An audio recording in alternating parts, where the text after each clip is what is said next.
Australian first technology is being trialled to help prevent coastal erosion. An engineered artificial reef is being installed off North Coogee in a bid to stop beach damage by reducing the size of waves. 10 News First was given an exclusive look. WA is known for its white sandy beaches, but wild storms and rising sea levels are fast demolishing our picturesque shores. The city of Coburn's CY OConnor Beach, an erosion hotspot. It's been a consistent problem for over 20 years. We've lost more than 50 metres of the shoreline there. Now, in an Australian first, a specially engineered artificial reef is being installed.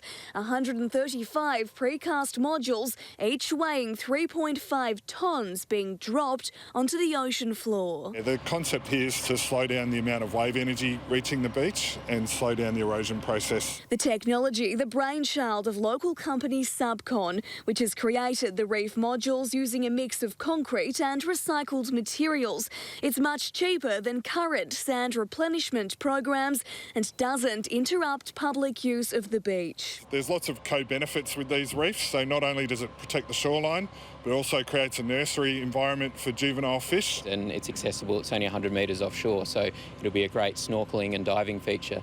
Once the installation is complete, researchers at UWA will monitor wave energy and beach erosion over a 3-year period. This trial reef will be just 100 metres long, but if all goes to plan and it's proven successful, it could soon be seen along coastlines across the country. And it's already proven popular in ecosystems under the sea. OConnor's modules are currently in use in Mauritius and are home to fish and mussels in the Coburn Dive Trail.